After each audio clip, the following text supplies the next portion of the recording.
Okay, so I leave you with Kim Larsen, professor at CIS Center of Embedded Systems at Aalborg University, who will talk to you about the same thing, but with many more examples and details. Yeah. Thank you very much, Gérard, and thank you for inviting me here. It's really an honor for me to be here. I don't know if you're used to hearing lectures in English, but I hope you understand my lectures, so my English, so I hope you bear with me. This is Center for Embedded Software Systems. A little bit of Danish information. The I here actually means indlejret. So now you know that embedded in Danish is indlejret. Okay, I'll try to stay away from Danish. So you heard Gérard give you, I would say, a full account of the theory underlying timed automata, and timed automata is the modeling formalism that we are basing the tool UPL on. And what I'll try to do here in this 1 hour is to convince you that it can be used for many other things than controlling train gates and Fisher's protocol. Actually, it has been used extensively for a lot of real embedded systems out there. So I will try to convince you on that.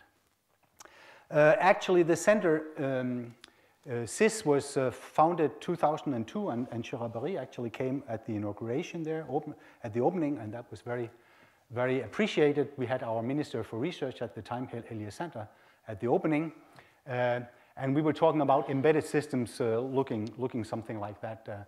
A Danish expensive TV, Bang & Olufsen, Danfoss is a thermostat, hearing aids, we have big competences in that in Denmark. So these are systems where you have software that are embedded, software and hardware, I should say, that are embedded in products to do something good for either people with hearing disabilities or problems, or for controlling the temperature in the house. Now, things have progressed and, in the world of embedded systems since then. So now we talk about networked embedded systems. You have not just one TV set, maybe you have a whole collection of audio-video systems that are communicating with each other in a network. If you have a car, most of you I'm sure will have, there are a lot of computers in a car, all doing their little thing, from entertaining the kids in the back seats with DVDs, and to that of controlling airbags, all running essentially on the same computer systems using CAN bus or FlexRay. Even more, we talk about Internet of Things, where we have sensors spread around in our environment, in houses, or maybe we can talk about smart grids, collecting lots of data, being stored and processed and analyzed in the cloud to make good decisions, so you have better utilization of sustainable power, which we have a lot of in Denmark, a lot of wind energy. Or you can also talk about the American version of this, namely cyber-physical systems, where you have tight integration between, you can say, humans or physical components with computing elements. So a pacemaker here. And what I wanted to show here is that of maybe controlling the climate in pig stables. Now, all of these kind of examples you see here, we have been working with in the center one way or another. And in all the cases, UPL has been sort of used as part of what we have been doing. Of course, we have also been actually implementing control systems here, but we were actually synthesizing, automatically generating control for the good climate in pig stables, or for generating home automation control systems. And when we say embedded systems, just zooming in on the car, or think about transport in general, trains or airplanes, clearly they're highly safety critical. I mean, you cannot really afford too many errors. Besides horsepowers, there's also a lot of processing power in cars today. And really the challenge for all these producers of these embedded devices is that they still need to come out with their new product before Christmas or before a certain deadline, but the complexity of these devices is increasing enormously. So how can you be on top of producing correct, usable, predictable, fault-tolerant systems that also satisfy timing constraints, so that when you hit an obstacle on the road, then you're guaranteed that the airbag will come out within 10 milliseconds and not within 1 year or maybe never. And how can you guarantee that your hearing aid does not run out of energy, you know, the minute you turn it on. And still, you should be able to sell these products at an affordable price.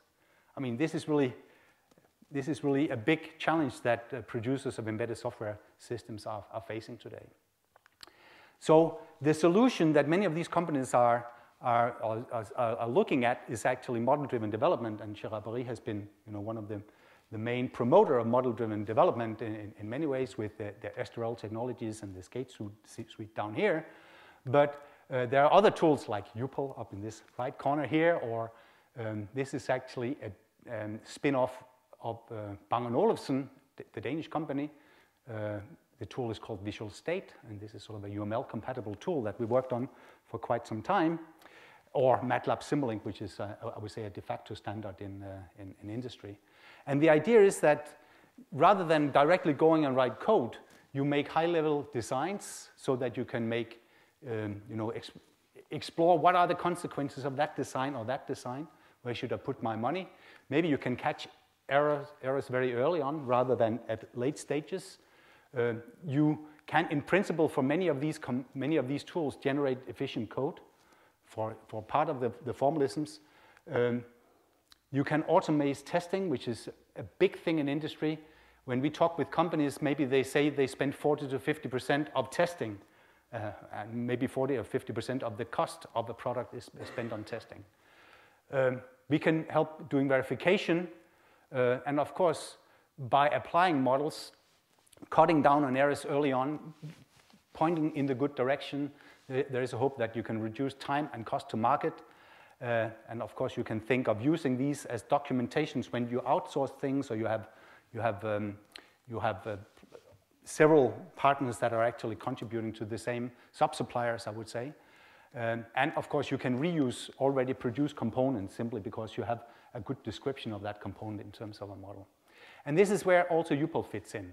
And we can help with a lot of these things: early error detection, automation of testing that I hope I will show you, and of course also verification, things that sort of Gérard was pointing at, hinting at. And just, I mean, we have been involved in SIS in many projects, European projects, national projects. This is just one example project. It's a big European project under the Artemis program. It's called MBAT, Model-Based Analysis and Test. You can feel that this really belongs to this vision here. And the vision is to enable production of high quality and short time to market transportation products at reduced development costs. So these are the kind of products we are talking about. And it is about analysis and test. And when I say analysis, it is really model checking and static analysis that was questioned before, and test is precisely test. And here you see the partners, the lead partner in the project. It's just terminated, was Daimler. You see a good French participation here with a number of companies here, and there is one single Danish participant. So we were very, very happy that we were actually taking part in this 30 million euro European project, trying to interlink UPL with many of these other standard modeling tools that industry are using. Yeah, so just to make clear that we understand what is it model-driven development really contributes. So, of course, at the end of the day, you want to produce a system that runs and you can sell and make money. You can make money on. That's the idea. When we say embedded software system, it sort of indicates that there is a chunk of software. This is a Bang & Olufsen CD player rack player. This is actually part of the real code in this product here. Of course, this is just a few sample lines. And I mean, the tendency is that the amount of code in these embedded systems are growing, both in terms of size, but also time spent and also cost spent. But we would like to make models much earlier than having the code, and much earlier than having actually the actual final system. And these models we would like to compare to or analyze with respect to a number of high-level requirements that you are actually you can say the designer of the system makes very early on. So when we talk about testing, and we will talk about model-driven testing, it's really about experimenting with the code and the running system, running system including the code, and check whether, so you experiment with it while doing the experimentation, you keep an eye on as to whether the requirements you wrote down are satisfied, or whether the constraints that your model expressed, so you saw a lot of timed automata models, they're not, dictating that things should take place at time point 3.1415926 or whatever approximation of pi you like, but there is some tolerance in terms of timing and non-determinism. But in testing, you want to check that what you see conforms to your model or validates your requirements. And of course, this is sort of the traditional way of validating systems, and we think by offering models and offering model checking, we can actually help in making this effort much more efficient. Okay, so and model checking now is something you can do long before that you have your running system. So you simply apply your favorite tool, model checking tool, and there are a few of them around, but if you are concerned with timing properties, maybe UPL is the tool that you should have a look at, and then this tool should automatically check all the requirements that you've written down. And if a requirement is not satisfied, there should be some diagnostic information that comes back. This is precisely what I describe here. So you have your system description. Maybe you can just see that it is actually the train example that Gérard was talking about in the previous lecture. And now you're all expert in CTL. So this is my way of saying that it should always be the case that if there is a request, then eventually that request is granted. So think of that as being a specification of an airbag. Whenever you hit a tree, eventually the airbag comes out. I mean, for sure you would like that to be satisfying, right? So you feed your tool, in this case UPL, with this requirement and this system description, and then the tool will crunch along completely automatically, hopefully saying no, say yes, the property is satisfied, and then there could be a lot of goodies that you could get as a side effect, maybe prototype implementation of the control component that you saw that we were actually analyzing, maybe test sequences, whatever. Most likely, in your first trials, you will get actually the answer that the requirement is not satisfied, and then you would like to have some debugging information coming out. Maybe you're not quite satisfied with this thinking of an airbag, that when you hit a tree, eventually the airbag will come out, right? I mean, this is not quite good enough. Maybe you would like to put some quantitative constraints. So of course we have time in the model.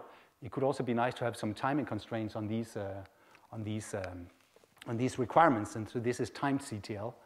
So whenever you see a request, then within, say, 30 milliseconds, the grant is given. That could be maybe a good timing constraint for an airbag. We actually also looked at, I will not say so much about that, about adding other continuous phenomena to your timed automata model. Gérard talked about hybrid models, and these are very useful, but unfortunately they are undecidable.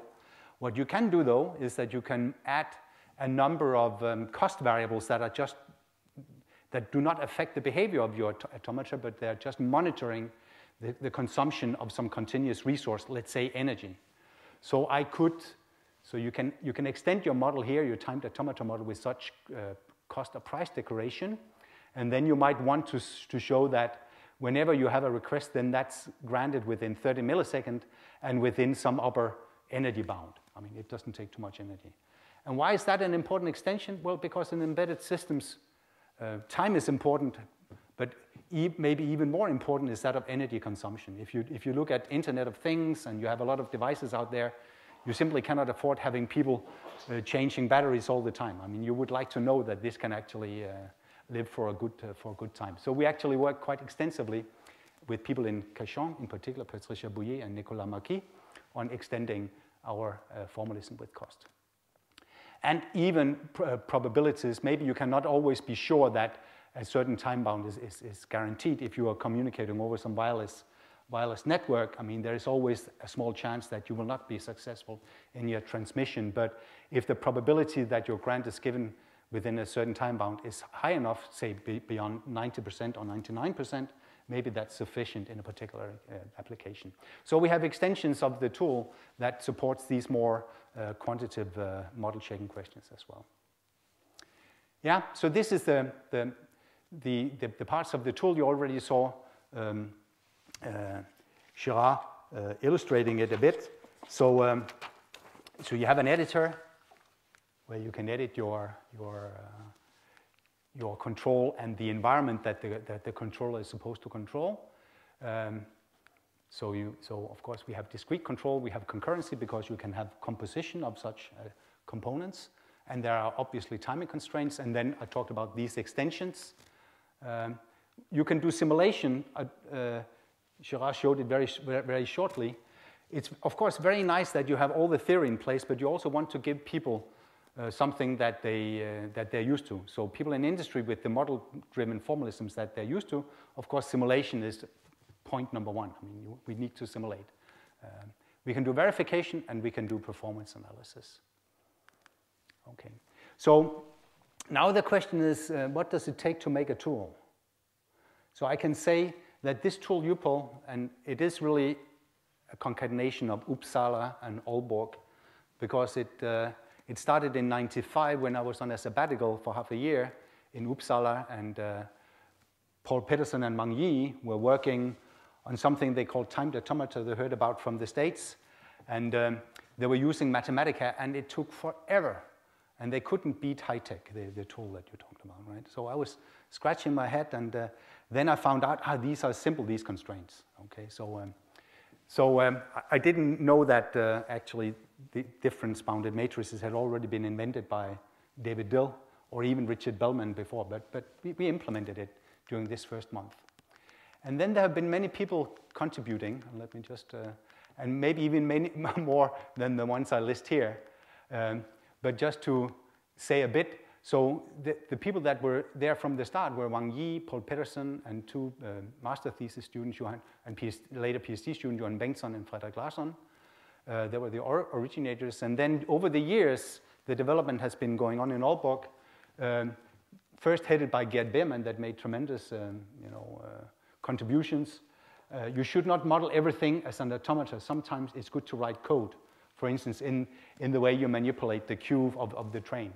Alexander David was doing a fantastic work after that, and now it's Marius Mikusionis, that's sort of our chief engineer. And in between, Jakob Illum Rasmussen has been working as well. Then something I will not be talking about, because in fact you don't need to verify controllers like in the train crossing example. In fact, we can automatically synthesize it. You could just take the models of the train and say, I don't want collision, and I want the trains to eventually, within some 60 minutes, to get into the crossing with a request. You can actually automatically synthesize that. And we work quite extensively with some, well, French people here on that, Emmanuel Fleuret, Didier Lim, and Franck Casset. Most recently, we are working on probabilistic extensions, competing with people in Cajon, Patricia Bouillet in particular. But we are doing something called statistical model checking, which is really scalable method. And Axel Leguy he's actually in France in Rennes now, but he's Belgium, I guess, so he's half French. But also some PhD students of mine are actually working on this now. And then, of course, you should always keep an eye on theory and cost, and Patricia Bouillet and Nicolas Marquis has been really marvelous and fantastic in finding bugs in the tool, and also coming up with good solutions. And then maybe the most important class of people are the users. I mean, it's all good that we make tools for each other, but it's also important to have people actually using it. And we were very fortunate that there were quite some people that were actually interested in using our tool right from day one. So I think I'll just say that. So making a tool is one thing. You need a lot of people, but you also need to make the right tool, make the tool right, so it should be correct. I mean, I will not expand on what Gérard explained. I mean, you want your DBMs correct and all the operations to be provably, good, but it should also be fast. And maybe you can be faster than what you can achieve with the techniques that Gérard was telling you. So I'll say a bit about how you can be fast. But you should also make the right tool, right? That is, it should be useful for something. It should be able to address many of these things that people making embedded systems are really concerned about. And I'll try, so these are the two things that I will sort of address in the rest here. How to make, what did we do in order to make the tool faster?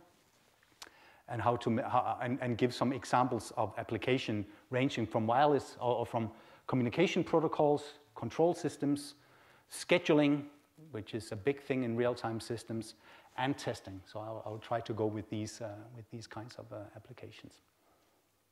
Okay, so let's try to make the tool right, assuming that we can make it correct. So let's zoom in on the fastness. So actually, when you go to the okay, I need to get the right thing here. I think this is yeah, this is good. So when you go to the verifier here, it looks very nice. This is a train example. You see, I even colored the locations here for you. Actually, there is an options menu here. And in this option menu, there are many things you, as a user, you can set that will make a huge difference when it comes to actually doing the verification. So if I just go back again here it's a little bit more readable. So you can, because you're going to search a state space. And what is the state space? The state space are these symbolic states, right? You're in one location with some zone. Then you can go to another location with another zone. Maybe you can come back to the first location again, but with a third zone, right? So there are tremendously many states. And these states are not small, right? Because you have the zone, that's this big matrix. And it's not just a location, it's also the value of all your, for instance here, if I do my simulation here, what am I doing here? My random simulation here. I should open this a little bit here because, of course, you also have the value of this array here. Here you actually see the trains, the number of the trains in the order in which they are queuing up in the gate here, right? And this is, what you see here to the left is actually all part of the state space together with the location of the various trains.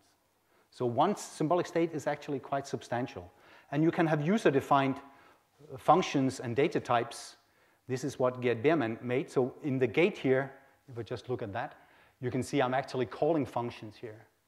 Gérard said it a little bit. And this function is something you actually write. So I introduce a list, which is my array, and I have functions, enqueue, dequeue, front, for actually manipulating that.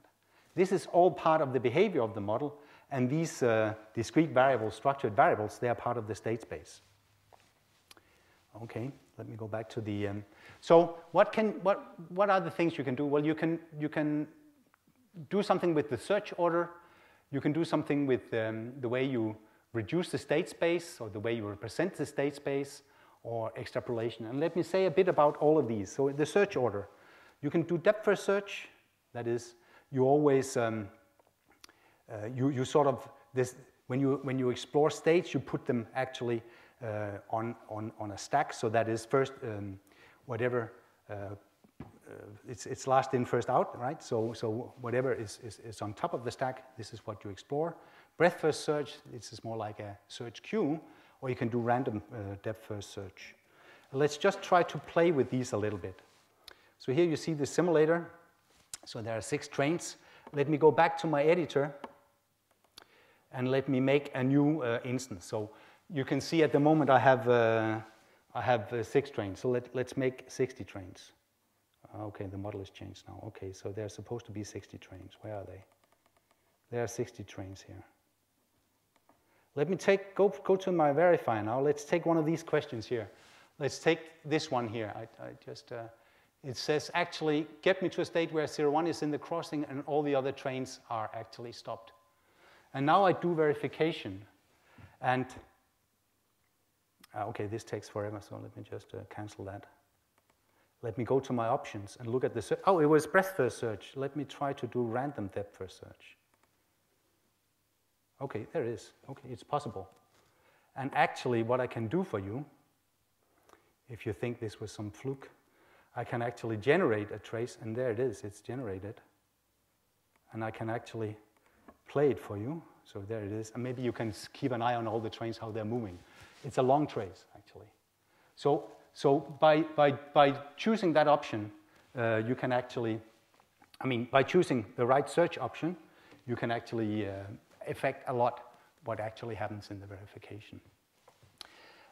State space reduction, what is that? Well, let's say that this is your symbolic state space. It's actually a model, or the state space, of a Philips audio protocol that Fritz van Drager from Nijmegen made. So it's not an enormously huge one. There's 117 states. Now the thing is that normally, if you don't say anything in your options, you will store all these states. But actually, why do you store symbolic states? You only store symbolic states in order that if you came back to the same symbolic state or something that's included in that symbolic state, you can terminate. But maybe you don't need to store all symbolic states to achieve that termination effect. So we have different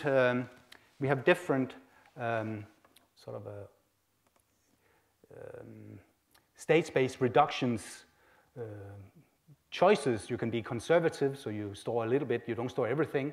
You can be aggressive, you can be extreme. That extreme, you store nothing, essentially, so that's really extreme. But if you actually use this aggressive method, which guarantees termination, it actually suffices to store these 9 symbolic states rather than 117. So that is enormously good for us because you save a lot of memory. It might be that these model checkers spend a lot of time in doing the verification, but they also spend a lot of memory. So, so saving memory is definitely very, very important. And actually, our experience is that that the time overhead is is around 10% in applying this this aggressive. But it's up to you to actually do it, to choose it actually.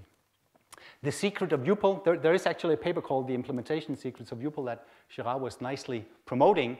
And I think one of the most important one is that we're using these DBMs that are constraints between these clocks here. So you will see something like that. And this is actually something that we worked on right from the start a lot. So there is a DBM package. You can go to the UPL website. You can download that package. It's a full package, open source, that you can use for doing your operations on these different bounded matrices or zones that can be represented by graphs. There is this minimal constraint form where you store only as few constraints as possible. So you don't need to store actually in a symbolic state a full matrix, which is quadratic in the number of clocks. You can do with just storing explicitly these minimal set of constraints. And this is something at the end of my sabbatical we sort of discovered.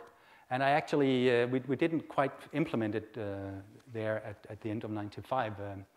So I actually had to call the people there and explain the algorithm. And it's very difficult on a phone, right? I mean, I think this was before Skype. So I would be drawing on a board, and then this guy would be standing in the other side and trying to understand. Now, it turned out that Frederik Larsen is actually blind. So it didn't make a huge, he was the one implementing this algorithm in 1 week. I thought that was amazing because, I mean, I was doing the drawing as I normally did when I was, on my sabbatical next to him, and he was just listening in the normal way. So anyway, this was very nice, and I think it's a very effective, space-effective data structure, and it's also canonical actually. Maybe you know about binary decision diagrams. I know that one of the lectures that Gérard has been giving is on BDDs. And this is very nice because it's nice. Binary decision diagrams are nicely closed, or not closed, but you have nice, easy way of doing set union and set intersection and set complement. These are notoriously difficult operations on zones. I mean, if you have these 3 zones here, and you take the union of them, it's nothing like a zone, right? It's not even convex. But you can actually represent it using sort of a very compact data structure like that. Now, our only problem is we don't quite know how to do efficiently the delay operation and the reset operation on them, but we use CDDs actually as a very useful, so when you look at this state space representation, and we use it as an effective way of storing, the union of symbolic states that we have been looking at. Now, it's also important that you take into account the maximum constant of your automata. So here it's a very simple one. The maximum constant of both x and y is 1. So that's easy enough. What you can observe is that you never reset x, though.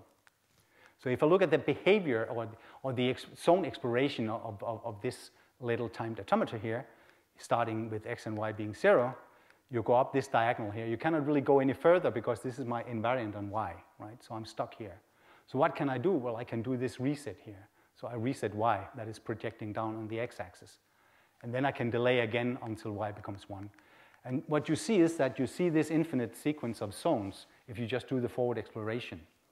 So it's not really terminating unless you do this normalization or taking the maximum constant into account. So of course we do that, and then you get something finite. Now actually, we thought a bit about that. Maybe we can do it even better, being inspired by abstract interpretation. And we actually discovered some, I would say, more aggressive way of abstracting zones or extrapolating zones. So if you take this time detometer here, you can see that the maximum constant that you compare x with is 1 million.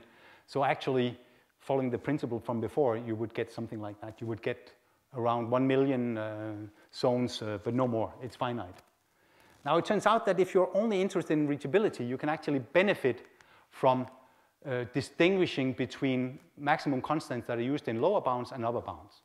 So you can actually, and by doing that, you can actually come up with a safe abstraction, which is much smaller, only 10 or 11 symbolic states here, but still being correct up to reachability checking or simulation checking. Even more, if I have a time detometer looking like that, you can see that the maximum constant I'm comparing y with is 1 million. So that's annoying because, well, you could have 1 million symbolic states in principle. But now if you look more closely at this time detometer here, you can see that this test here on y is not really relevant in these locations L2 and L3. Why is that? It's because before you go to, before you will have a chance to actually make this test here, you're going to destroy the value of y here by this reset here.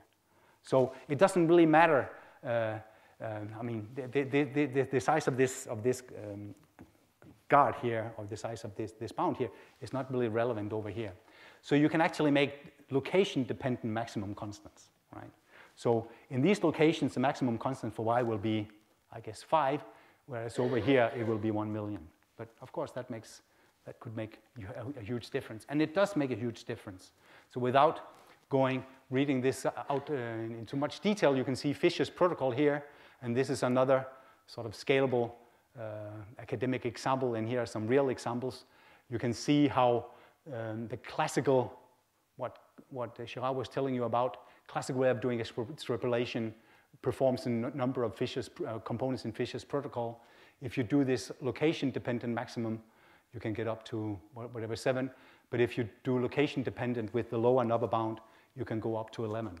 And it seemed, and remember, the size of the state space grows at least exponential in the number of components here. So this is really a huge gap that we take here. So this was really very important that we made these steps there. Okay, so that's about efficiency.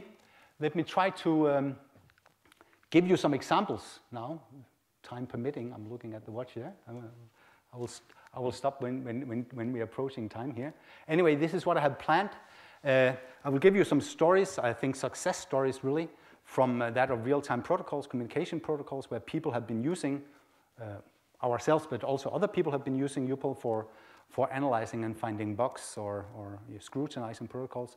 Real-time controllers, scheduling, schedulability analysis, and testing, maybe worst-case execution time analysis. We'll see how it goes. So Gérard was already explaining that we had some interaction with Bang & Olufsen, Danish audio-video company.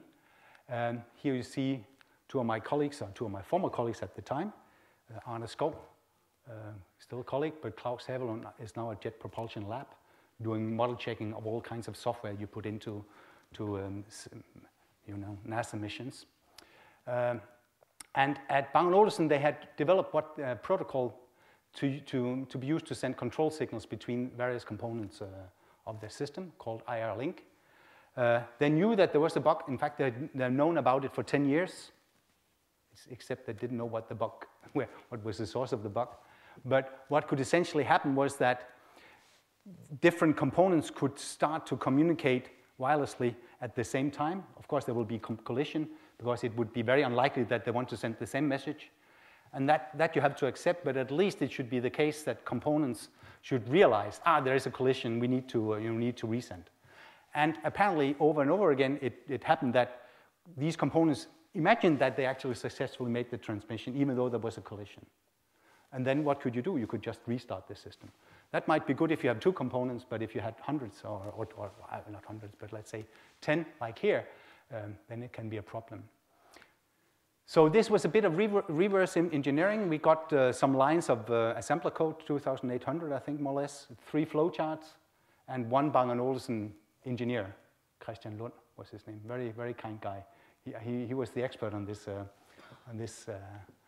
protocol. And then Klaus started. This was just before we had launched the first UPOL, so we did that mid-95. So beginning of 96, we started this effort here. So he spent 3 months on modeling, trying to read all this assembler code. And then he found the bug. And then he came back to the company and said, yeah, here's the bug. No, there's not a bug. The model is wrong. Okay. So he went back, and then he made a new model, came back. There's an error. Here's the error. Oh, no, the model is wrong. After 5 such iterations, this looks like the real, a model of the real thing. I mean, at least the real implementation is contained in that model. And there is this error here. And in fact, this error was deep down. The shortest path was actually around 2,000 steps long. I mean, so this was like searching for a needle in a haystack. But they could replay actually this particular scenario. And we could fix it and verify it. So I think that this was a huge success. And later on, in some next product, they didn't do reverse engineering. They actually used, here you can actually see Klaus giving our talk here. He went with us to San Francisco, and for some reason he didn't come back with us. He stayed at NASA Ames and then progressed to Jet Propulsion Lab doing model checking there. And here I'm very, very sorry, but it's extremely hazy, but here you see some of the components. Here is the sender, and there are some timing constraints here, I can guarantee you. And here is the component that's supposed to actually detect that there is a collision, but it's just that it did it not in a good manner. So we had strong support also from the Netherlands, both from Nijmegen and Frits van Drager has been using UPOL a lot for protocols, but also the group at Twente University, Pietro D'Argenio, that you see here, and use Peter Cartoon, Theo Royce, and Jan Tretmans. And they were working a lot with Philips, also having a lot of proprietary protocols. And he says here, I should tell you that I'm quite disappointed with this new release of UPOL. You take all the fun out of it. With this new release, I could verify everything in a couple of minutes, including a couple of properties that were impossible before. Moreover, I was playing with the simulator and I found a silly deadlock in the specification. So we actually took the trouble of making a simulator. And I can tell you a secret as to how we did that simulator, because there was a very well-known French tool made in Sophia Antipolis by Robert de Simon and Eric Madeleine and yeah, I remember, yeah, called Orthograph, and I was a big fan of that tool. What? Valérie Roy. Yeah. Wow. I remember them all. Yeah, they were very, very nice. And they had this very nice graphical interface called Orthograph. Yeah, Orthograph, yeah. And we got the code, we actually got access to, we got that, and we could actually use the output of that graphical tool to actually do our verification on. But then we thought we would like to have a simulator, because we think that can be important. So we actually recoded, looked exactly the same as Orthograph, except that now you could do simulation, as you see it here in this tool. Yeah. So that was a bit of history here. And here you see some of the components here. The boundary retransmission protocol is supposed to, is like the alternating bit protocol, but you have a number of a bound on the number of tries for retransmitting, and here you can see the number of tries, and before retransmitting, you actually wait a certain amount of time, because it might be that you're lucky that you get your acknowledgement back and then it's successful. But if you don't get acknowledgement before the time-bound T1 here, and you still haven't reached the maximum number of retransmissions, then you send it again. Okay, you keep on in this loop here. And the receiver is more or less symmetric. And these are the models of the media. You see very flowery models in those days. I think even more impressive and more modern is the fact that people in Saarbrücken has been using UPOL to verify, analyze a real standard in automotive called FlexRay. Here you see some of the companies that are promoting it. So it's supposed to be a protocol for communicating between components, the various components that you have in the car here, right? And they made a very detailed model. Here you see actually one of the components here, a model of the timed hardware with, where you have bits being sent, and you worry about jitter. So that is, there could be some jitter in clocks. They might not always go with the same precision because they are really corresponding to different CPUs in the net in the car here. And there can be glitches. And what are glitches? They are simply errors that occur because some electromagnetic effects in the car. So things can go horribly wrong. And there is some complex voting and bit clock alignment protocol really going on here. So they modeled all that. And they proved with these timings that you see here a number of properties. It's always the case that the reception of a bit stream eventually starts, that the first byte of a message eventually is correctly received, the received bit stream is in the correct format, and the received message is correct. There is no deadlock before the message is completely received. I mean, I read the English text here, but it sort of translates into some CTL formula here, and you can see that these are sort of respectable times. But I think even more importantly is that the standard comes with some prescribed parameter values. These are the clock cycle for the various CPUs, so running at 80 megahertz. This is the drift that they specify can be tolerated. And there are some other constants here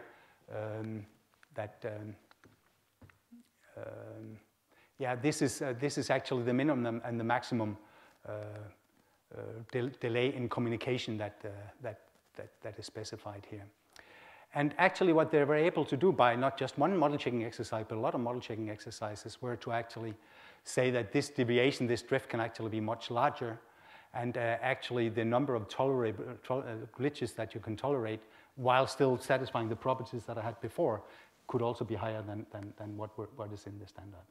So by scrutinizing these models carefully, not only did they verify that the standard parameters are correct, but actually that you can be more liberal in terms of those. I'm not an expert on this protocol here, but I think it's amazing that they did that. So there are a whole bunch of other communication protocols that we've been looking at, and you can see some of them here. In a European project with a Dutch company, Chess, we looked at the MAC protocol, and Fritz van Dager found serious problems in that protocol. We also worked with one of the very big companies in Denmark, looked at their proprietary wireless sensor network, and it's wrong. And I think this is something we find a lot, especially when we go to this Internet of Things and wireless sensor networks. People are designing their own protocol, and they think they get it right. They don't get it right. They get it wrong. And I think it's so easy to make models here. You should just do it and then check it. So we are trying to promote that. So let me give another example. Let me just see where I am. Yeah. Which is from my made by my Swedish colleagues, Paul Pedersen in particular, Mang Yi, and I can't remember the first name, Lindahl. So they work with a subcontractor to Saab, Mikkel, and they make automatic gear controllers. So you have a number of components. Here's the automatic gear control. Here is the interface that you as a driver use. You want to go in reverse. Okay, nice, do that. You want to go get into the fifth gear, do that. So these are instructions to the gearbox here. And of course, that will interact with physical components like the clutch, the engine, and the gearbox. And now you just make models of all these things, and it will look something like that. And then here's the gear controller designed by these people here, in particular this engineer from Mikkel. And here you see a model of an engine. And then there will be a bunch of properties that you would like to check. And the reason why I'm doing this is I just want to maybe launch UPOL here again.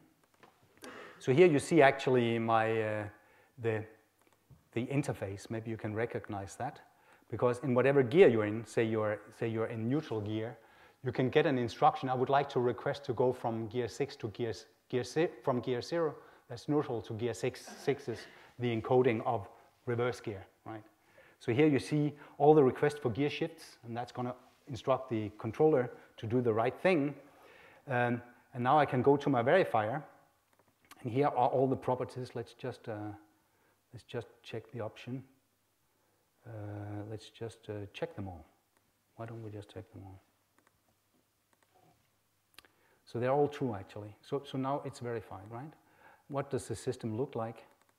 Well, there are some components here. I could actually go to and ask, is it possible to get to the 5th gear? That's very nice. Of course, I want that. It is true, but I can actually go to the options window, and I can get some trace here, and I can check it again. And now, as before, I actually generated a trace that will bring my. If you look at the gear, which is the right top right component, it's slowly moving down, and now you see, okay, that's now I'm in 5th gear, right? So that's very useful. But now you can think of actually using this abstract trace that's actually in some coded version here in this left bottom window here. You could think of taking that, extract that, and generate a test suite that you then would like to execute on the real gear controller to see if it actually does the right thing. So we can use the tool. I hope you can see that in this way we could think of using the tool for generating tests. Yeah. So these were something with protocols, real-time control programs, and usage of that. Something we are concerned with a lot in embedded systems is that of scheduling.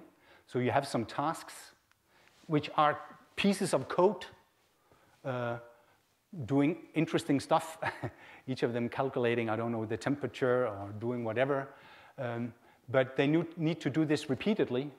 And in order to do their tasks, they will have some computation time, maybe not an exact time, maybe an interval between a best case and a worst case. There will be some deadlines because whatever function they're supposed to do needs to be done within, for instance, releasing the airbag. Did I hit a tree? Did I hit a tree? Did I hit a tree? If you think of such a little task, there can be dependencies between these tasks, obviously.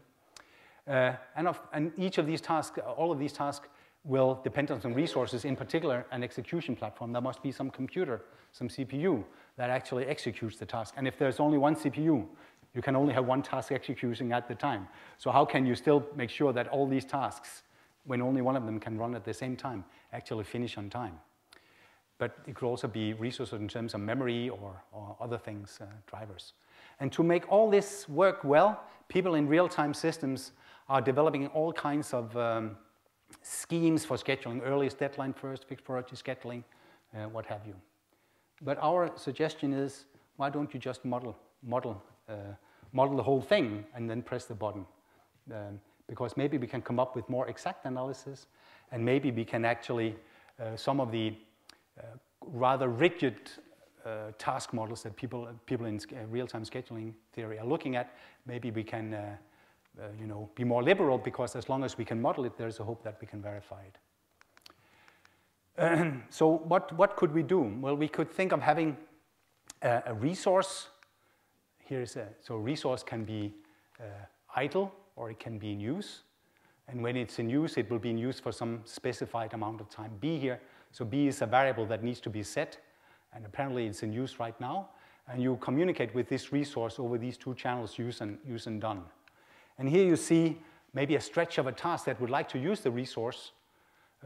So it first synchronizes on the channel use while setting this shared variable B to 6, meaning I would like to use U for 6 time units. Okay? So that's sort of the simple pattern. A stretch of a task, and here is my resource. Now let's look at something more realistic.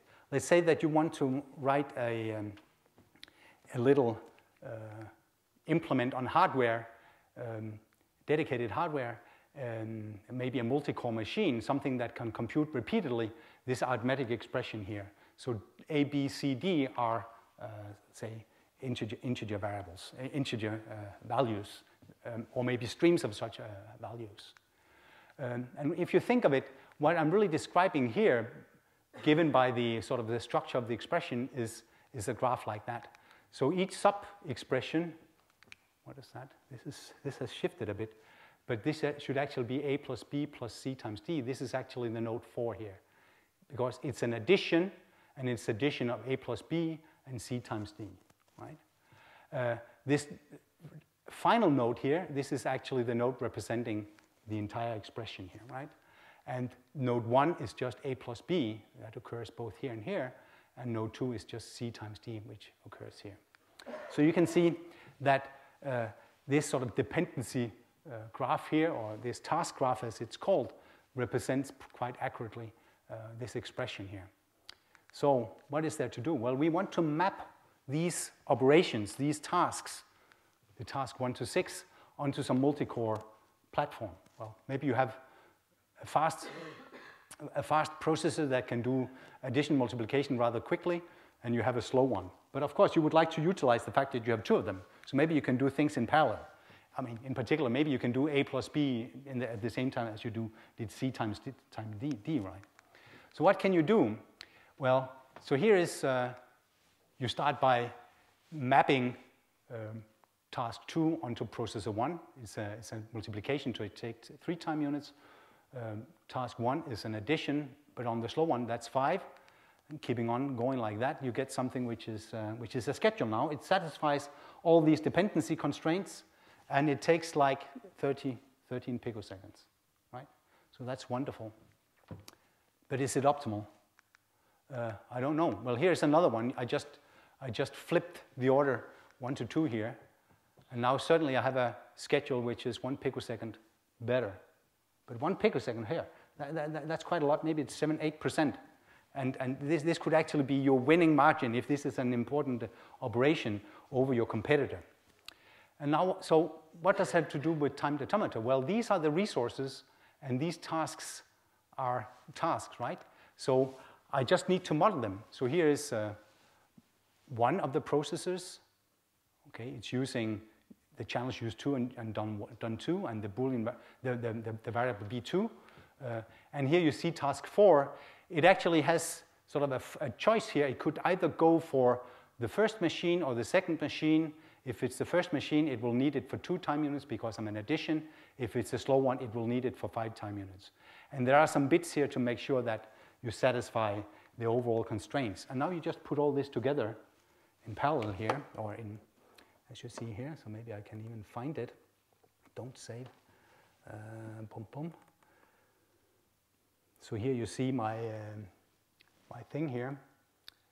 And so what should I do now? I should probably go to the verifier.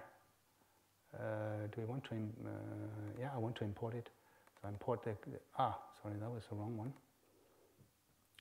Import queries, this one.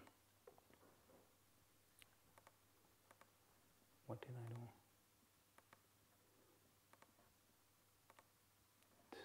What is that happening here?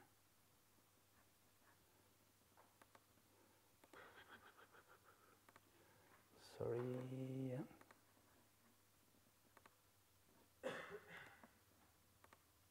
Hold on. Incredible. Okay, I think I don't understand this.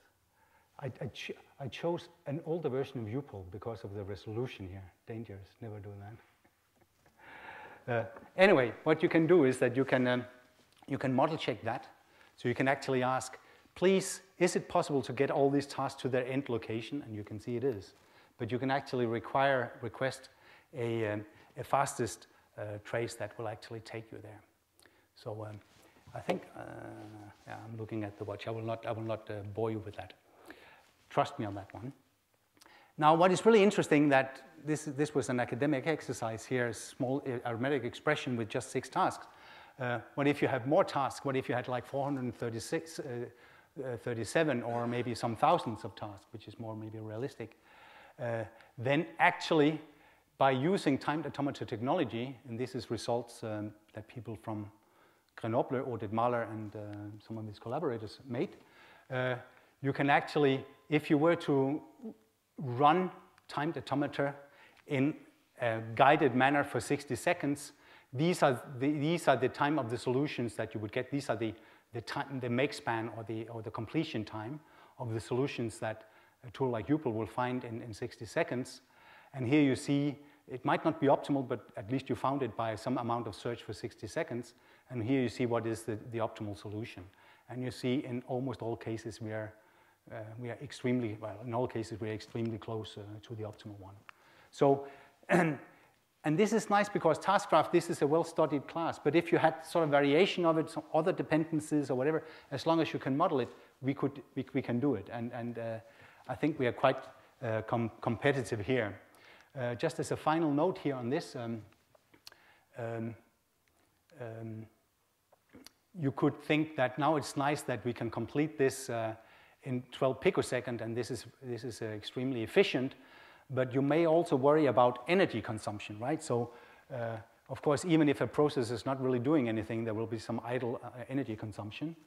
So this is a fast one, and you can see when that's in use, it actually is quite hungry compared with the slow one, which is when you use it, maybe this is not so realistic, but in any case, this is the idea. So if you can now convert this schedule into the total power consumption, and then it becomes something like 1.639 nanojoule. So these are supposed to be rather realistic numbers here. And now you can ask, is this the cost optimal schedule? You know it's time optimal, but is it the cost optimal schedule? And in fact, it isn't. Here is another one. You can see it's certainly time-wise much longer, but cost-wise it's a bit, it's 0.07 nanojoule faster. And yeah, so this is the cost optimal one here. And how do we get that using Upal? Because there is nothing called cost. Well, there is actually. There is a branch of Upal that we worked on since 2000, actually, in competition with Rajiv Alur, one of the inventors of timed automata. So you can actually decorate locations with a continuous variable that grows with different rates. So when you're idle, it grows with rate 10, and when you are in use, it grows with rate 90. This is the fast processor here, and there will be a similar cost decoration of the other processor. And then you can use this branch of Upal for actually computing very efficiently cost-optimal schedules. So we compared with mixed interlinear programming on a number of benchmarks, and this branch of Upal is really competitive. And the extension that we are working with here is called price-timed automata, something I worked on a lot with Patricia Bouillet and Nicolas Marquis, trying to understand what are really the things that we can do, and what are the good data structures, how can we extend regions, how can we extend zones, so that we can actually be sure that this extended tool will actually give the right answer. And one of my PhD students, Erik Wohnsen, with a colleague from the hardware department, Peter Koch, worked with these companies. Recore are making multi-core solutions, and Gomspace are making nanosatellite in order to analyze. So these are similar, I would say, sort of arithmetic expressions that you need to compute finite impulse response filters. And you can realize by different structures, they're supposed to essentially compute the same transformation, these four layouts here. But now you can play with having available a number of multipliers or a number of adders. I mean, these are your basic processing units. And then you can sort of make trade-off analysis, and this is what they did. So each pair here, for instance, this blue here, which seems to be pretty good, the Pareto optimal in terms of time and in terms of energy. This is a symmetric one. And here you can see the pairs here are saying how many multipliers, how many adders do you have in order to, under this data structure, to actually achieve this time and energy optimal solution here. So you can use the tool for actually optimizing at embedded systems, not at the system level, but actually at the very hardware level. Yeah, I will skip all that, which is nice, but we also want to go home. So I will just finish with saying something about testing, because I think this is just some few slides. Because when we started talking with companies, they say, verification, what is that? I mean, we're doing we're doing verification. This is typically what people in industry use as a term for testing. But actually, you can also use a model checker like Upal to help with testing. So if you are doing testing, you have an implementation under test, and you are faced with the challenge of writing in a suitable test scripting language some test suites, right? And they need to be there, and they will be inspected by whatever certification or authority whether it's FDA or whatever. FDA, we work with Novo Nordisk in particular, that are selling insulin if you suffer from diabetes, probably the biggest company in Denmark. So they spend a lot of effort in writing test suites, manual, maybe a month for writing a test suite for a module. Okay, and then of course having those, you could execute them against your implementation under test, and then you could check whether what you got out was sort of conforming, what kind of verdict would you get out of that? Was there a bug or did you pass all these test suites? Now, model-based testing is simply based on the fact that, you have this model here. Why don't you, I mean, if you had a model, so let's start by that assumption. If you had a model of the gear controller or whatever, you could actually automatically generate all these test suites. You already saw that I could generate, in some sense, one test case showing, if you were successful, that you could get into fifth gear. Now you can think of all the possible aspects that you would like to cover in that particular model and just pose a query for all of these things. Or maybe just say, I want to see all the things in my model. I want to exercise all transitions, all states, all locations in my timed automata component models that corresponds to my control software. Then you would automatically generate all these test suites. So we actually did that, and then you can be happy because you don't need to manually do that anymore. So here is actually from this embed project, a turn indicator. I mean, you have to give the signal, I want to go left or right or alarm or whatever. So it's not completely trivial. And you can actually use this particular embedded branch called Yggdrasil to actually automatically generate reachability queries that will actually cover more and more, a bigger portion of your model. So there will be all these test cases generated. You can actually instrument the various components that you want covered with bits of code. So for instance, this transition here, there will be this piece of code. So that's supposed to be executable in your test execution engine. And then at the end of the day, when you stitch all these little pieces of code together for this abstract trace, you would get a test script that can be executed by your favorite test execution engine here. So we worked with Novo Nordisk, as I told before, and they actually reduced the time that they spent on testing a module from 30 days to 2 days and 2 minutes. 2 days for making the model, and then 2 minutes for generating the test cases.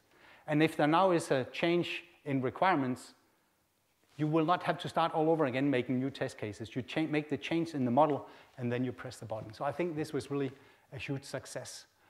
Scout, we did the same thing there, making these ventilation systems for pigs and chickens. This methodology is under evaluation in a number of the companies that we worked with in this embed project. So, So let me conclude here by sort of summing up. I've tried to give you some samples of what Upal have been applied to in terms of real industrial or industrial real-time systems. And it really spans verification, debugging, optimization, and testing of such systems. And if you go to academia, I think it's safe to say that it's used worldwide. There are some important extensions that I didn't talk so much about, but if you go to the website, you can learn much more about that. This thing about adding information about resources and costs to do optimization, the fact that you can do synthesis, you don't really need manually just to verify manually produced controllers. You can actually have the hope that you can automatically generate these controllers. In fact, for this train gate, you can automatically synthesize a good controller for whatever specification you have in mind, right? So you could favor train number 1. He should always have preference. And we can do performance evaluation of this most recent branch called UPL SMC. Yeah, there are also some papers. I will not. You can have a look at those, but they span some papers that I think covers what I talked about in terms of the tool and theory, and some of the papers that say much more about the applications that I mentioned here. And then, of course, you will be completely free to download the tool and use it. I hope you will. It should be fairly easy to operate. So, thank you very much for your attention.